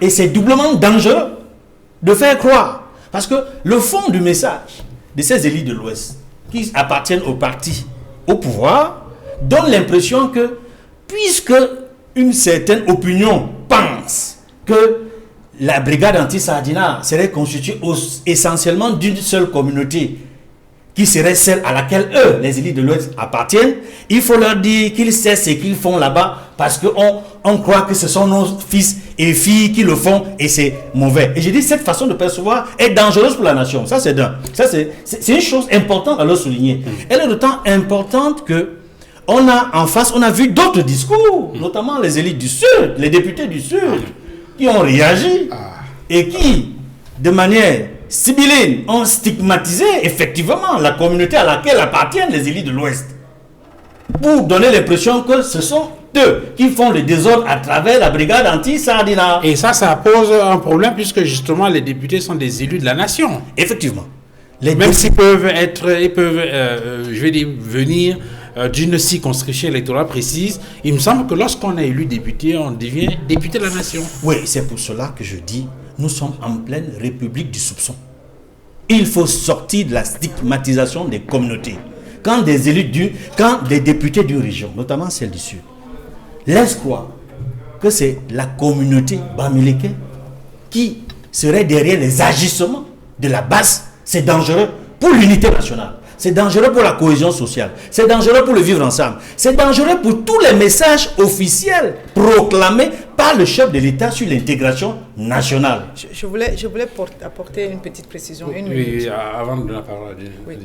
Quand la brigade anti-Sardina a commencé à se mettre en place, j'étais en France. J'ai participé à un meeting à l'époque, un grand meeting, je crois que c'était le tout premier meeting de la diaspora. J'étais en France. Ils avaient une mission, ils devaient aller voir, je ne sais pas quel est l'artiste qui était arrivé et qui devait faire un concert. Donc, j'étais là. Et j'ai pu aussi confirmer que ça n'avait rien à voir avec les Bamileke.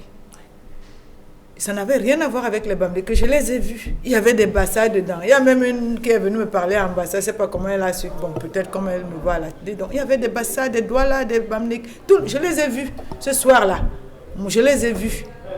Et effectivement, ce n'est pas pour dire qu'ils ont raison sur tout ce qu'ils font. Ça, c'est un autre débat. Mais ce n'est pas la communauté Bamileke. Ça, je voulais apporter cette précision-là parce que j'ai vécu ça. Oui. Je l'ai vécu en direct. La deuxième précision que je voulais apporter, et puis je vais arrêter là, s'il te plaît, c'est simplement que les communautés ont toujours vécu dans l'harmonie dans notre pays. C'est l'État qui instrumentalise le tribalisme et l'ethnicisme. Si. Et M. Mokoko, plus je le disais, il a comme un livre sur le tribalisme. Oui. Il faudrait que chacun des Camerounais aujourd'hui le lise, paix à son âme. Peut-être qu'il ferait des cours aujourd'hui sur le tribalisme. Il avait dit que ça arrivera. Parce que l'État a entretenu et instrumentalisé le tribalisme. Et nous y en sommes. Et ce livre-là, vraiment, il faudrait peut-être un jour faire des photocopies et le distribuer. Et il indique comment on peut s'en sortir. Et c'est là que nous sommes allés puiser aussi ces enseignements pour commencer à parler un peu de la commission vérité, justice et concession, qu'on peut appeler autre chose, mais il indique. Parce que si on ne fait pas quelque chose comme ça pour remettre des choses sur la table, mais croyez-moi, nous allons arriver au chaos. Qu'on le veuille ou pas, c'est la vérité. C'est la vérité. Et parce qu'aujourd'hui, les enfants se marient, je ne sais pas qu'est-ce que vous voulez en faire là, avec des enfants aujourd'hui qui ne demandent plus la permission, qu'on ne marie plus parce que mon père connaît l'autre, mais qui un matin viennent vous dire que mais moi, j'ai mon gars là-bas, c'est lui ou rien. Et que vous entretenez cela. D'autre chose, c'est que ce n'est pas la première fois non plus que les élites sortent. Il me semble qu'ici, à Douala déjà, il y a les élites, les chefs traditionnels de Douala, non seulement sont sortis pour qualifier les Bamileke aller chez vous, mais ils ont commis un autre acte grave. Les chefs Douala. Le chef Sawa, oui. À l'époque, mais c'était peut-être en 2008, lors des manifestations. Oui, je suis sûr. Oui. Ce sont des faits. Après, ce qui est très grave, c'est qu'ils sont allés casser le monument mis en construction de Oumniobé en disant que Oumniobé n'a pas sa place chez les Belles. C'est quand même assez terrible ça que ces éléments, je stigmatise, je rappelle les faits en disant que je stigmatise et je dénonce en disant que l'État n'a même pas pu, quand ça commençait à arriver, à dire ça suffit. Et on se souvient aussi que ce n'est pas la première fois que les élites bêtis disent ça. On a vu à Vision 4, on a appelé les gars du Nord-Ouest les rats. Et tout ça là. Donc nous y sommes là et on n'a pas vu une seule condamnation de l'État pour dire qu'il faut que ça s'arrête. Les condamnations, ce ne sont pas des questions de personnes comme vous qui êtes du RDPC pour venir dire que nous condamnons tout ça. L'État, ce n'est pas vous. L'État a quand même des institutions et ces institutions-là doivent sortir pour dire que à partir d'aujourd'hui, s'il y a encore des messages haineux comme ça, la personne est poursuivie en justice. Et si on commence à faire ça, vous allez voir qu'on va commencer depuis peut-être au moins 2008. Et je vous assure, les faits, ils sont têtus. Alors, Samuel Moto, sur cette question de la sortie des élites du Sud, là, est-ce qu'il n'y a pas eu un problème dans les éléments de langage qui ont été utilisés? Je m'empressais effectivement à parler de ce communiqué-là. Oui.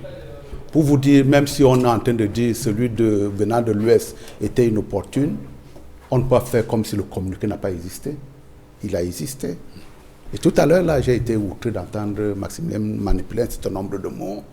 La condamnation sélective également, ce n'est pas la solution aux problèmes qui sont les nôtres. Et je suis heureux aujourd'hui, malheureux plutôt, de le dire. Nous étions une infime minorité qui disait, lorsque la crise anglophone a commencé, ce repli identitaire-là qu'on est en train d'encenser aura des revers.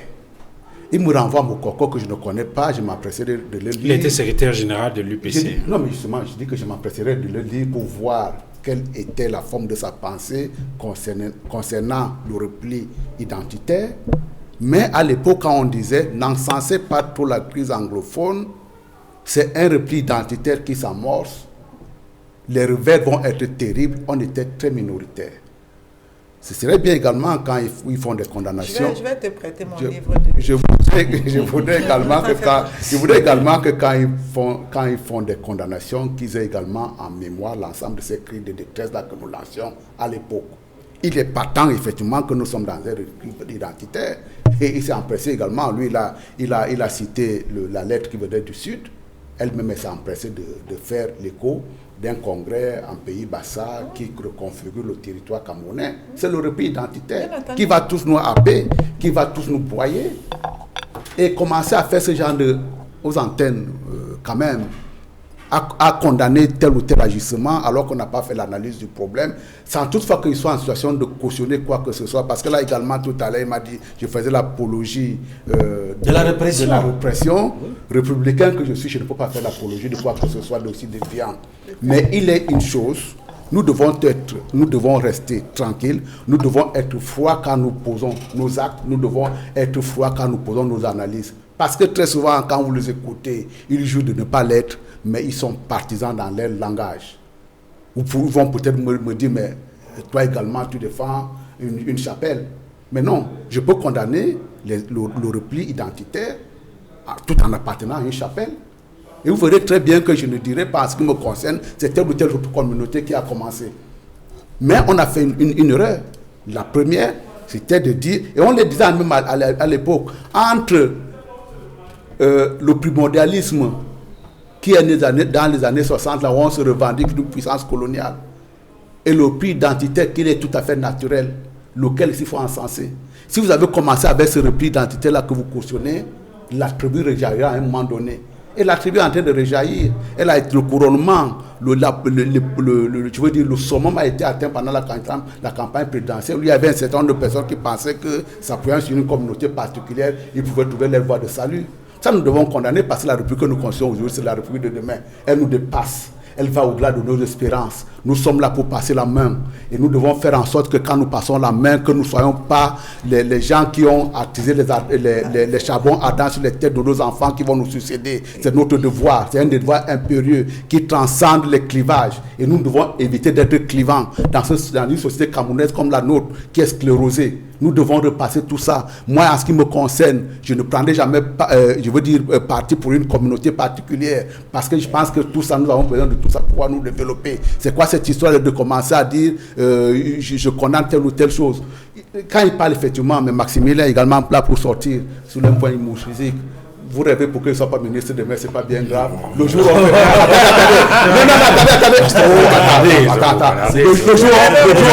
Le jour où on fera la com... Non, laissez-moi. J'ai dit je fais sur un temps humoristique. Ok. Je fais sur un temps. Le jour où on va faire la commission de vérité et réconciliation, je me bagarrerai pour que tu n'en sois pas membre.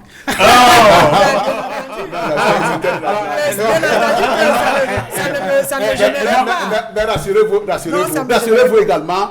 Écoutez, rassurez-vous également, parce que nous sommes là aussi pour éduquer les enfants. Ouais. Quand on a un engagement politique, on n'a pas là la tête dérivée à un poste ministériel. Ouais. Et en ce qui me concerne, je ne l'ai jamais inscrit dans mon parcours, parce que le monde dans lequel je travaille en ce moment me donne beaucoup de fierté.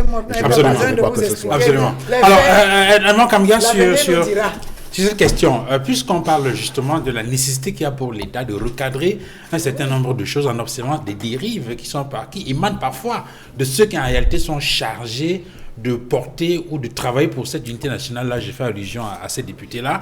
Il faut également peut-être ici interpeller un certain nombre d'organes, peut-être des organes de régulation. On a vu que parfois certains médias ou certains messages haineux sont même portés par des médias. Et c'est peut-être l'occasion ici d'interpeller peut-être, pourquoi pas, le Conseil national de la communication qui justement a siégé il y a quelque temps sur un certain nombre de questions et a pris des résolutions dans le sens d'éviter c'est la diffusion de ces messages haineux.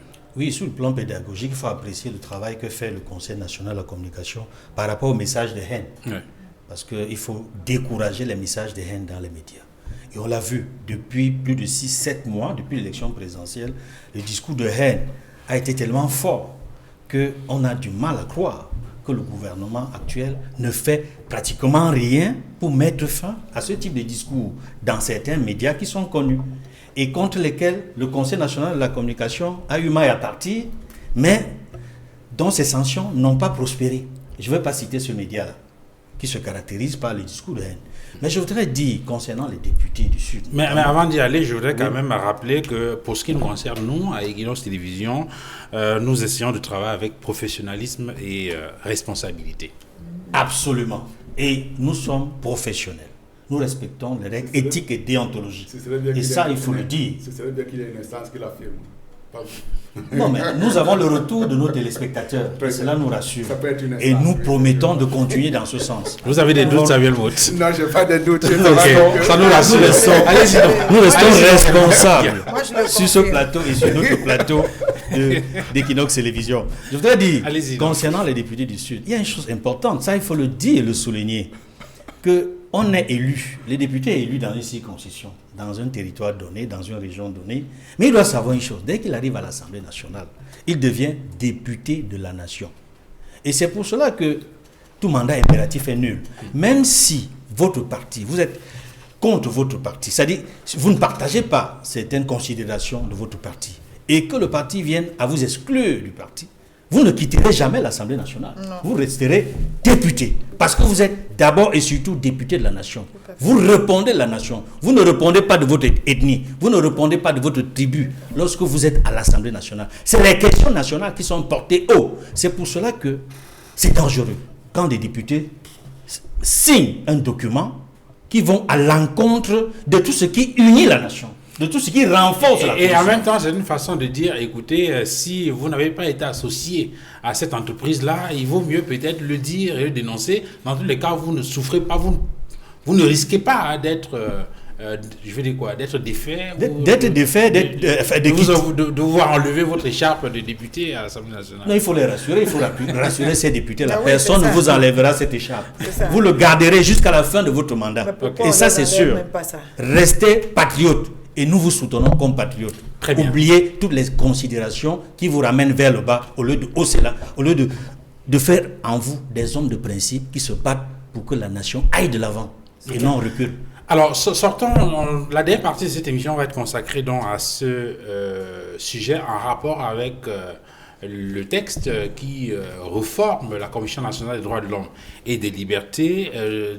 Des journaux en ont parlé cette semaine, notamment le quotidien Le Jour, ou encore le journal Le Messager. Le Jour a donné la parole à l'honorable Jean-Michel Nitieux, député SDF de Vouri-Est, ici à Douala, qui estime que ce texte est une provocation, car les violations des droits de l'homme au Cameroun sont légion. Et le député SDF donc dit être contre ce nouvel organisme en gestation, parce que cette commission n'a rien fait jusqu'ici en termes de protection des droits de l'homme. Alors, Maximilien Ngombe, vous avez certainement suivi cette actualité et surtout cette contestation organisée par les députés SDF à l'hémicycle. Ils ont d'ailleurs claqué la porte. Première question, est-ce que c'est une réaction que vous comprenez? Et de votre point de vue, quels sont les éléments qui peuvent être constitués comme des éléments à problème, qui peuvent constituer le problème de cette réforme de la Commission nationale des droits de l'homme? Merci. D'abord, on a sorti aussi un communiqué. Il y a cinq organisations de la société civile qui ont sorti un communiqué de presse pour dire à peu près notre indignation. Alors, la question, ce n'est pas de la reformulation, la structuration de la Commission nationale des droits de l'homme, parce que ce qu'on a demandé à l'État, c'est de faire à ce que la Commission reste sur les principes de Paris. Donc, c'est-à-dire que devienne Commission nationale des droits de l'homme. Donc, on enlève liberté. Donc, sur ce plan-là, on a demandé ça. Et pourquoi ils veulent le faire là aujourd'hui? C'est parce que depuis un moment, les organisations internationales, les institutions internationales ont demandé qu'il y ait une mission internationale d'enquête indépendante sur le terrain. Et donc, le gouvernement, vraisemblablement, ne veut pas de cela. Donc, en réformant la commission, ils veulent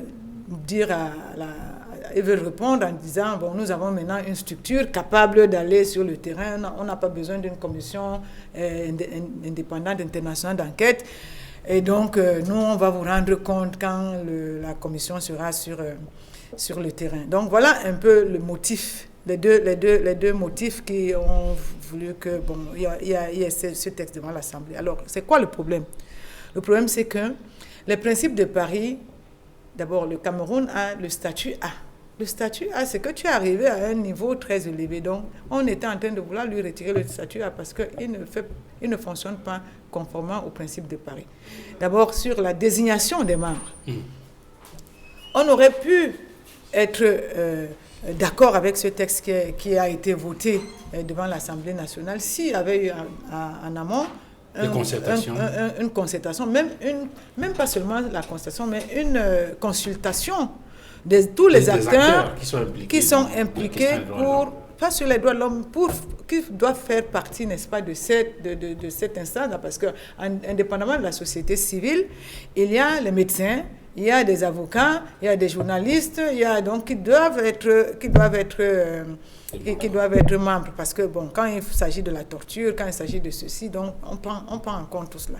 Que non, personne n'a été au courant de ce texte, et donc et dans les articles, ils ont réaffirmé, n'est-ce pas, la façon dont les membres vont être désignés, c'est-à-dire comme dans l'ancien texte. Donc voilà d'abord le premier problème qui nous choque.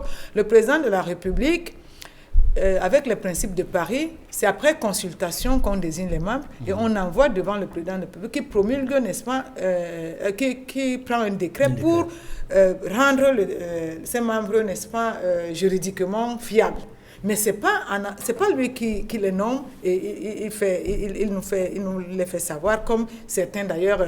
Moi j'ai un ami qui a été nommé et c'est le matin dans un journal qui m'a appelé à l'époque pour me dire, mais tu sais, on vient de me mettre, je ne citerai pas son nom, je lui ai dit, mais tu restes, il ne faut pas partir. Donc c'est un problème. Le deuxième problème, c'est même au niveau des investigations, c'est-à-dire que la façon dont la commission doit investiguer, faire la documentation des violations et à qui elle doit rendre compte. Dans l'ancien temps, enfin, et c'est ce qui va encore se reproduire, c'est qu'après, la commission, quand elle finit son rapport, doit envoyer ça pour avis à la présidence, oui, qui doit autoriser si on doit le rendre public. Et pour le rendre public, il doit passer devant le ministère de la Justice, qu'il fait, n'est-ce pas, le rapport sur la situation des droits de l'homme. Ben si, que c'est ça. Donc, c'est le ministère de la Justice qui fait souvent le rapport sur les droits de l'homme annuellement au niveau du pays. La commission, elle fait des petites sorties comme ça qui n'ont rien à voir avec le rapport sur les droits de l'homme. Donc, nous disons que ce n'est pas normal. Une commission nationale doit faire le point et les rapports et même le point constamment sur les droits de l'homme. Donc, seulement ces deux choses-là, pour nous, c'est dangereux. Et il y a d'autres choses, mais comme je ne vais pas monopoliser la parole... Vous avez parlé du problème des mandats limités, non, la désignation, de l'effectif un peu trop important. Vous avez parlé du statut précaire des membres, la nature non contraignante des décisions qui sont prises, ou encore le manque d'autonomie budgétaire, qui sont des éléments qui, de votre point de vue, peuvent handicaper le fonctionnement optimal de cette structure. Il y a ça, il y a que, ils votent le budget à l'Assemblée nationale, et puis après, la commission n'a même pas le quart de ce qu'il demande, ce qui a été voté. Et donc, la commission se retrouve avec des autres associations en train de demander des financements aux bailleurs de fonds comme l'Union européenne et autres. C'est la vérité. Ou alors à d'autres. Donc, on ne peut pas être efficace aujourd'hui où absolument on a besoin d'une commission forte, n'est-ce pas, avec tout ce qu'on a comme les actions des droits de l'homme aujourd'hui et qu'on s'amuse comme ça avec. Et je comprends bien que les députés du SDF, j'espère qu'en claquant la porte, ils vont avoir une proposition concrète parce que nous sommes en train de faire une proposition concrète et nous avons demandé au Sénat qui est en train effectivement d'examiner, nous leur avons demandé de rejeter, de surseoir, on n'a pas dit de rejeter, mais de surseoir pour n'est-ce pas, prendre en compte toutes les propositions et on verra bien. Ils ont le texte, ils ont notre communiqué, ils ont le texte, on verra bien. Et c'est là aussi qu'on va dire, on ne peut que sortir grandi si les sénateurs qui sont, n'est-ce pas, des élus de la nation disent, on a pris acte et nous, on sursoit en attendant parce qu'il y a quand même des choses importantes qu'il faudrait qu'on revoie. Alors, Samuel Moti, il y a des observateurs qui notent que, en observant la façon dont cette réforme est en train d'être opérée, que le tout n'est pas d'avoir des institutions. Mais il faut que dans le contenu de ces institutions, dans la structure, le fonctionnement, que ces institutions puissent être fortes pour justement apporter des réponses probantes aux questions qui lui sont posées.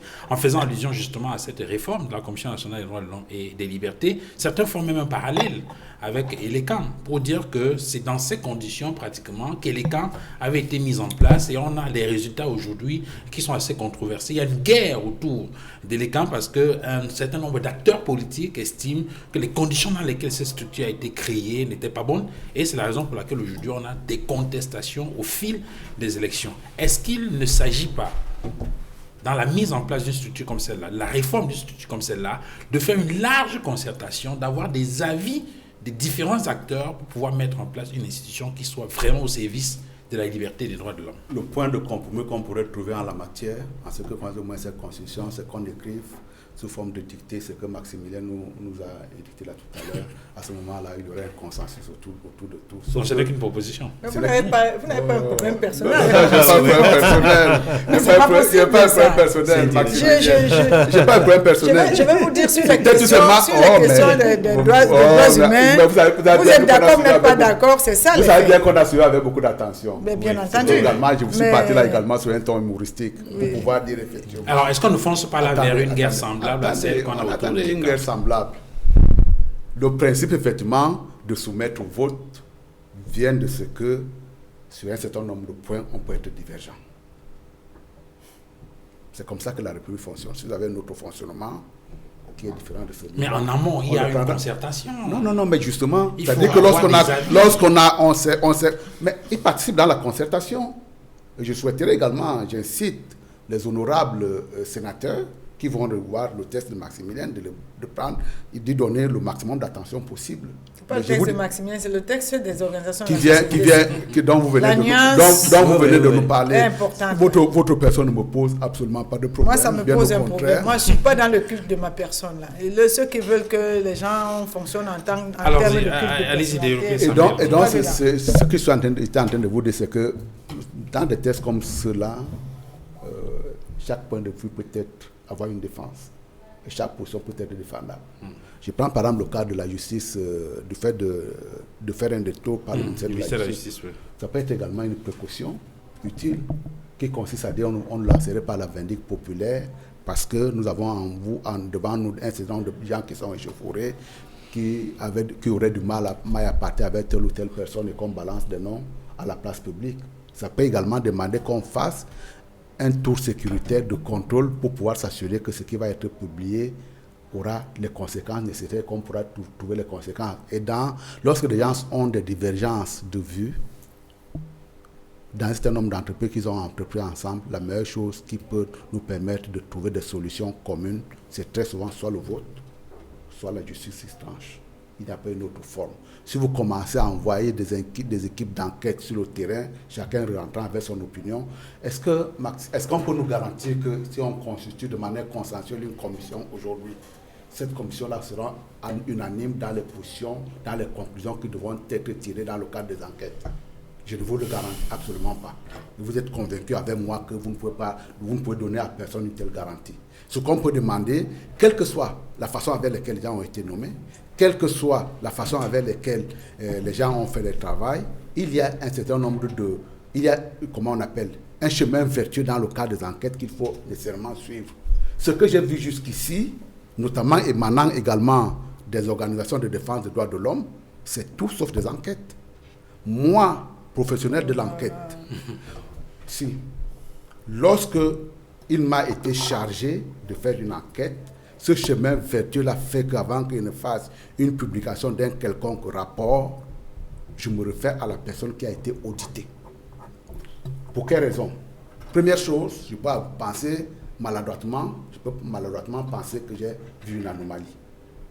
Le simple fait de le confronter, de confronter cette vision-là qui est la mienne avec la personne qui a été auditée, peut me conforter dans la position que je vais prendre. Même avec les ONG qui travaillent sur les droits de l'homme, c'est comme ça. Elles sont très souvent en contact avec les pouvoirs publics. Ils ont fait des enquêtes, 2 ou 3, ils ont renvoyé, ils ont commencé à accuser les gens. La deuxième chose, non mais Maxime, c'est de quoi je parle. La deuxième chose également pour laquelle je suis obligé. Permettre de dire des choses incongrues comme ça. La deuxième chose pour laquelle je suis. J'espère que vous allez me donner la parole pour que je dise qu'il ne raconte pas ce genre de devant des. La deuxième chose pour laquelle je suis amené à suivre ce chemin vertueux-là, c'est que très souvent, lorsque je suis même convaincu de ce que je vais écrire... Tu ne parles pas de la commission, là. Nous parlons de la commission, nous parlons des enquêtes. Non, madame. on parle de la mise de ce qui se passe là, ce qui s'est passé là avec le texte. On ne parle pas est-ce que les enquêtes ou pas. Mais il faut recadrer. C'est ce chemin vertueux-là qui fera en sorte que mes conclusions vont être incontestables. Ce ne sera ni la façon avec laquelle j'ai été nommé, de la façon avec laquelle j'ai été composé, sur la base de quel texte je m'appuie. Mais en tout état de cause, quel que soit le nombre de membres que vous mettrez dedans, quelle que soit leur composition, quelle que soit leur origine, il arrivera sur un certain nombre de points sur lesquels l'unanimité ne pourra pas s'établir. Et justement, je voudrais préciser à ce sujet qu'on a vu, lorsque la Commission nationale des droits de l'homme et des libertés a tenu l'une de ses dernières sessions, on a observé effectivement un éclat de voix entre le président et le vice-président. Le vice-président estimait que ce que le président disait ne l'engageait que lui-même. Et donc, ce n'est pas parce qu'elle se sera battue à mettre telle ou telle personne là que forcément. Et c'est pour ça que je vous ramène à l'aspect démocratique, qui consiste à dire effectivement quand il y a 2 points de vue qui sont divergents, il y a 2 voies à suivre. Soit on demande l'arbitrage de la population, soit on demande l'arbitrage de la justice. Mais ne pensez nullement que vous allez mettre une instance quelque part qui sera pleine de vertu. Mais pour vous permettre de préciser votre point de vue, est-ce que cette virgule ou ce passage que vous trouvez obligé au ministère de la Justice dans le process de mise en place de ces textes-là, justement, ne risque pas de déboucher sur une sorte d'inféodation de cette structure, de cette institution au pouvoir politique? Quand les gens sont partis, ont été nommés, ils ont déjà une responsabilité à assumer, vous n'allez pas avoir ce genre d'accueil. Est-ce que vous êtes content aujourd'hui de ce qui se passe, la passe d'âme qu'il y a entre la CONAC et un seul homme d'affaires qui est à Douala? Vous êtes d'accord avec ça? Parce que là également, en tant qu'auditeur de profession, je peux également dire que de un certain nombre de points de vue, il y a des marques. C'est une enquête. Pourquoi vous ramenez tout? Il n'y a pas que les droits de l'homme dans le pays. Non, on a parlé la Commission nationale, le texte qui est en train de parler. Cette question, je voudrais rappeler, s'il vous plaît. Je suis là pour parler de manière générale. S'il vous plaît, je voudrais rappeler que pour ce qui concerne le process, effectivement, que ce soit le REDA, que ce soit les autres ONG, Amnesty International et les autres, dans les rapports qu'ils publient sur l'État des droits de l'homme, ils indiquent toujours qu'il y a eu des contacts au préalable avec des États avec lesquels ils ont échangé sur ces questions. Et que c'est au terme de pas compris. Voilà, vous n'avez pas compris. Il y a trouvé un contact à un moment donné. Puisque je viens vous auditer, Duval, à partir du moment où je viens vous auditer, vous enquêtez sur vous, j'aurai forcément un contact. Bien maintenant, une chose est de dire j'ai eu un contact, moi je vais vous enquêter. Une autre chose est de dire j'ai suivi le chemin vertueux qui consistera à dire voilà ce que j'ai observé. Oui, effectivement. Voilà ce que j'ai observé. Qu'est-ce que vous avez à redire par rapport à ce que vous avez? Mais ça apparaît dans les rapports, c'est ce que je viens de dire. Non. Généralement, quand ils viennent, ils ont relevé un certain nombre d'indications, ils pondent le rapport et alors, finalement, ils considèrent qu'on doit prendre ça pour ce n'est pas une parole d'évangile. Est-ce qu'on ne risque pas de se retrouver avec cette réforme de la Commission nationale des droits de l'homme et des libertés dans la situation de l'ECAM? C'est ce qu'il faut le plus redouter. D'abord parce que l'ECAM, d'après la loi, est un organe indépendant. Mais dans la réalité, l'ECAM n'a jamais été indépendant. Ça, c'est d'un. De deux, c'est parce que aujourd'hui, la Commission nationale des droits de l'homme, qui est sur le point d'être réformée par une nouvelle loi, qui devrait l'améliorer par rapport aux engagements internationaux du Cameroun, se retrouve dans une situation où elle risque d'être en deçà de ce qu'elle est déjà. Et ce serait dangereux. Parce qu'en réalité, une réforme devrait permettre de bonifier. Et d'améliorer. Permettre d'être plus efficient. Mais le processus en cours ne vise pas à bonifier la commission. C'est pour cela qu'il faut faire très attention. Parce que actuellement, la Commission nationale des droits de l'homme et des libertés, qui devrait devenir la Commission nationale des droits de l'homme tout court, n'est ni indépendante, ni autonome.